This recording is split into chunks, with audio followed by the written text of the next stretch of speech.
I have a dark kitchen witch confession. This is what my herbs look like. It's not good. Honestly, I got to the point where I couldn't take it anymore, and I decided that it was time to reorganize my kitchen herbs. So I'm going to print out some really cool labels and clean it all this mess up and get it all organized. Coming up next.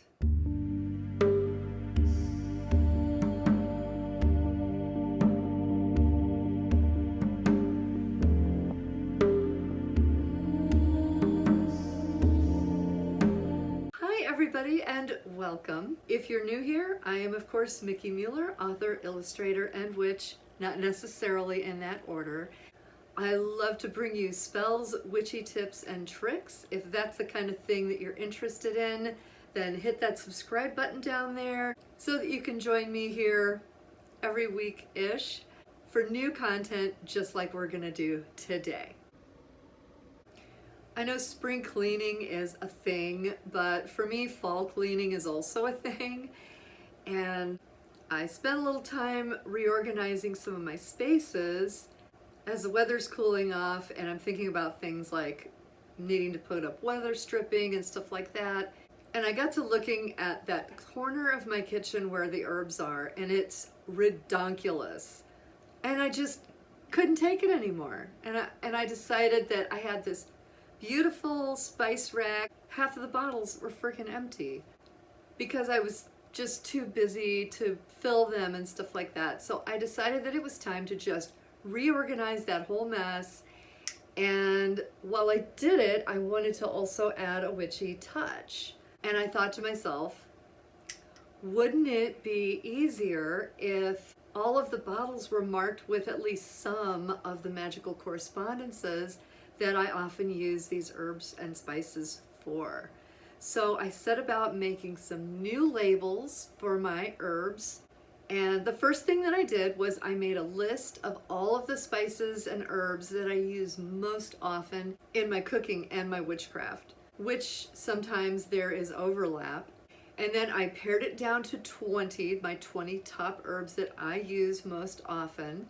And then I looked up the magical correspondences of each of those herbs. And some of them I know by heart. I don't know all of them by heart, and that's okay. That's why a book of shadows or a grimoire is one of the most important tools that a witch has, because you don't have to keep it all in your head that way. You have a way to look it up. Well, in this way, I made it even easier because I don't even have to look it up in a book. I can literally spin my spice rack and see what herbs I have that correspond with whatever it is that I'm working on. So whether I'm wanting to dress a candle or make a dish, I know in advance what the magical correspondences are of all of these herbs. So let's get right into it and get started taking care of that mess in my kitchen. And maybe it will inspire you to take a look at how your herbs are stored and maybe rethink that too. So as you can see, I've just got jars everywhere, and this is how I've been just living. It's terrible. And this beautiful spice rack, which I did clean before this footage here was shot, and I lost the footage of that due to smartphone goblins. But the first thing I did was to empty my jars, any of them that I had, because I decided they just need to be cleaned. And so I emptied all of those glass jars and filled up my sink with soap and some nice hot water so that I could clean all of my jars. I keep my spice rack right next to my stove, and so it does get grimy occasionally. I do need to empty and clean everything out. So this was just a really good opportunity. Lots of little bits of herbs stuck in the bottoms of some of these jars, so I got them clean inside and out. It was quite a task. And it also, those little lids had labels already stuck on them, which I had to take off. And again, the smartphone goblins ate and thoroughly enjoyed that footage, but that's okay. Drop me a comment if you guys want me to do a video showing you my trick for removing labels from jars, because witches love jars. So these are the labels that I came up with. I've got the name of the herb and several of the magical correspondences. I just went ahead and printed those out on my Avery labels, and I will have a link in the description for a download for those exact labels, and I will also give you a link where you can purchase the Avery labels that I used if you want. I mean, look at that. Holy moly. This was a lot. Okay, so I used a old water bottle and I just cut it into a funnel because I'm a thrifty girl, and I also used a chopstick, and you will see why in a bit. That's really handy for getting, you know, herbs that are stuck in the bottoms of jars out, and also for working them down through the funnel.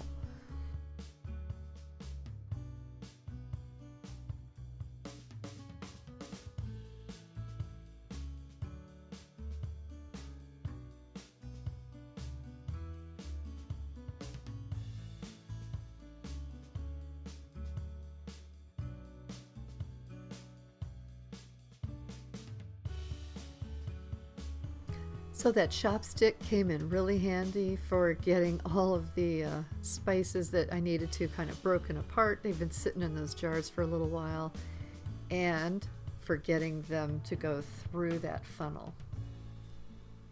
And then I just center those decals that I printed off as well as I could onto the little lids. And there you go. I was really happy with how that came out, and really enjoyed the process of doing this. I found that a lot of for herbs and spices, I had multiple bottles of, as you can see here. There's more bay leaves because I wasn't paying attention to what I had. So I just kept buying more and more and more. As you can see, I've got the magical correspondences on there. And it's just going to make it so easy to do my kitchen witch spells and to add magic to all of the dishes that I cook as well. Now, occasionally you'll notice me tapping the jar several times on the table. This is an old waitress trick that we used to use when we would have to refill the salt and pepper shakers. It allows you to get more in there because it helps it to settle if you tap it on the table. So give that a try at your house.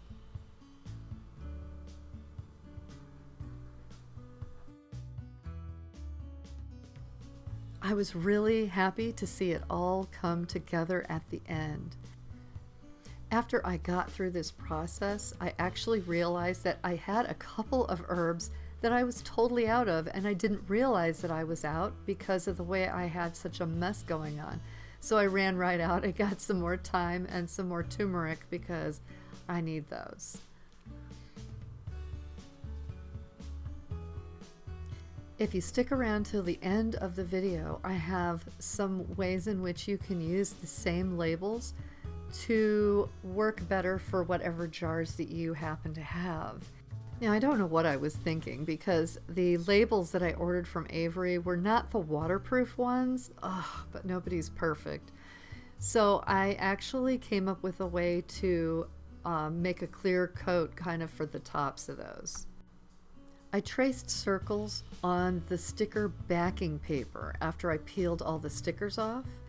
And then I used that box tape, as you can see here, and I put the box tape over the circles. Then I sat in bed watching TV and cut little circles out. It worked really well. And as you can see, the tape peels right off of that sticker backing paper. And then I was able to just pop those right on top of the labels. So now my labels are protected from grease splatters, or if I grab them with wet hands, they won't get messed up. So there's a good little solution for you. I was so happy with how this turned out. It's so much easier now to know what I have. And yes, I do still have some herbs that I have duplicates of, but that's okay. As I use them, I will refill and it'll be fine. I did include a printable for you guys. so that if you like mine and you like the way that I did mine and you want to do your own, you can print my same labels. I'm going to leave the link below for the Avery labels that I used. But if you don't have the labels and you still want to do it, you can just print them out on regular paper like this and separate them out yourself, upside down, and separate them out yourself by hand, and just use a glue stick to apply your labels to your jars. Again, you might want to cover them with packing tape like I did if you decide to use just plain paper and a glue stick, because that will help to keep your paper from getting all messed up, because things happen in the kitchen. Now, I realize that not everybody has an herb or spice rack that's similar to mine. Well, the tops of the herbs are what you see where the label goes, but if you use them on different bottles, the round still looks super cute like that on the side of a bottle rather than on the top. And if you don't want to mess with trying to cut out a circle by hand, you can literally just use it square and apply it that way, because that will still look super awesome and it still has all of the information. So that should be a really handy way for you to manage some of your kitchen witchery. I was also playing around with these and I came up with this idea where I just burnt the edges of the paper and then stuck it on here with a glue stick. As you can see, that looks super cute too. You know, just to add a little extra fun. I used to do that all the time when I was a kid because I thought that was like the most magical thing of all, just to take some kind of mystical thing that you'd written and burn the edges of the paper. If you do this, do it over your kitchen sink and be ready with some water and just blow it out as you go. Here's another way that you can use those labels if you want to still stay under the radar, is use your regular kitchen herbs as is, and you can pop that label on the bottom so that only you can see it, like that. So everybody else sees this, but you have your magical correspondences for all your herbs at your fingertips right underneath the bottle. You guys, thank you so much for coming along with me and helping me organize my witchy herb mess into something that's much more functional, practical, and it looks a whole lot better too. For this video right here, the download that I'm including down below is going to be all the herbs that I used on mine. I will also have a sheet of blank labels with the design around the outside because I thought it looked super pretty, where you can hand write in your own herbs and your own magical correspondences for those herbs if you wish to. I am currently working on setting up my Patreon. Once that is ready, one of the perks over there on my Patreon for certain levels will be premium printables every month, and one of the things that I will include is an extended version of the sheets that I made with a lot more herbs on it. I'll basically try to make like a ton so that if you print those out, you will have basically all the herbs that you could possibly want or need or use. We all have different go-to herbs that we use in our cooking and in our witchcraft. So I want to make sure that I have a way for everybody to have that covered. And if you decide not to join me over on Patreon, that's okay, because I will have the blank ones that you can fill out yourself with your own beautiful handwriting. My handwriting is terrible, and that's why I like to do printed labels, because that way I don't, 3 months from now look at that and say, what the heck was that supposed to be? If you know any witches who love doing magic with herbs or any kind of kitchen witchery, feel free to share this video with them so that they can grab those labels as well. They will definitely thank you for thinking of them. If you love this idea, make sure to give me a thumbs up on this video. It really helps to get seen in the algorithm. If you guys haven't already, make sure to hit the subscribe button for more content just like this, and cast your spell on the notification bell, because that is the perfect way for you to get notified every time I upload a new video. Thanks so much for joining me here, you guys. I'll see you here next time. Here's a couple more videos that I think you'll enjoy. Until then, stay safe, happy, and healthy. And remember, as always, to be your magic. Bye, everybody.